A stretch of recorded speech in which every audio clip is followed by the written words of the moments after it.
Voilà, je viens marquer vraiment la présence, l'autorité de la CNTS sur ce document de plaidoyer et de renforcement de capacité envers les femmes qui va être élaboré tout à l'heure. Alors, comme vous le savez, la CNTS, c'est toujours cette institution qui est là, qui est en train de former, d'émanciper les travailleurs vers le travail décent. C'est dans ce cadre-là que je viens représenter le camarade Moudigiro, secrétaire général de la CNTS, absent du tout. Oui, pour aller au travail décent, mais il faut y aller avec toutes les couches de la population, les hommes comme les femmes. Nous avons le problème de la C190 qui doit être ratifiée par notre pays. Mais nos autorités tardent à ratifier cette convention. Cette convention pourrait nous permettre vraiment d'aller vers un monde du travail beaucoup plus équitable, beaucoup plus profitable pour tous les acteurs du monde du travail. Ce n'est pas le cas actuellement. Donc la MSI travaille avec la CNTS dans son renforcement de capacité. On ne peut pas parler de renforcement de capacité sans toucher directement aux femmes qui constituent la couche vulnérable de la société. Donc en effet, il y a beaucoup déjà de déconstruction qu'il faut faire au niveau du Sénégal, parce que moi, étant moi-même d'origine sénégalaise, je suis bien qu'il y a beaucoup de problèmes sur la notion de genre. Parce que tout de suite, elle est associée à toutes les causes LGBTQI, qui, dans le monde du travail actuel, nous travaillons sur l'égalité de genre, l'égalité des chances entre hommes et femmes. Et donc, nous procédons, cet appui est important parce le comité des femmes a déjà une belle vision sur les changements qu'elles aimeraient apporter. Et donc, notre appui, il est conséquent parce que c'est des causes nobles, ça rejoint nos valeurs communes.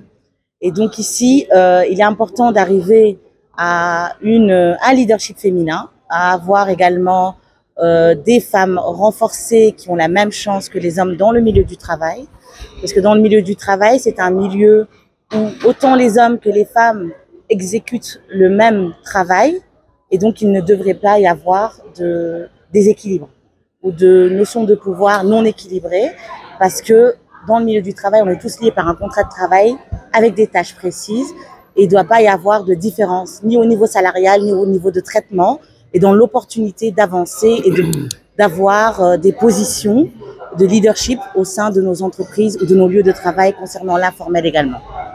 Donc, d'où la naissance de ce mémorandum que le comité des femmes de la CNTS constitue pour faire comprendre que vouloir ratifier la convention 190 de l'Organisation internationale du travail qui veut un monde du travail exempt de violence et de harcèlement concerne autant les hommes que les femmes. Parce que souvent, on prend la cause en disant c'est une cause des femmes. Oui, elle est portée par les femmes parce que les femmes sont vulnérables, mais les hommes sont aussi considérés. Parce que quand on parle de harcèlement et de violence, ce n'est pas sexuel uniquement. Le harcèlement, il est psychologique. Le harcèlement, il est verbal. Donc, autant des hommes sont violentés dans le milieu du travail que les femmes. Les femmes sont plus vulnérables parce qu'elles ont en plus l'harcèlement sexuel. Donc, d'où la prise en compte que les femmes le prennent à bras le corps. Mais il y a énormément d'hommes qui sont violentés également dans le milieu du travail. Et c'est une cause où nous appelons même tous les hommes à venir se joindre à cette cause-là, avoir cette ratification parce que ils ont des violences financières, ils ont des violences verbales, ils peuvent même arriver à des violences physiques s'ils arrivent à se battre suite à une violence verbale ou autre. Donc voilà, donc d'où l'importance pour nous de soutenir ce combat avec les femmes ici qui sont d'abord la priorité parce qu'elles sont beaucoup plus vulnérables.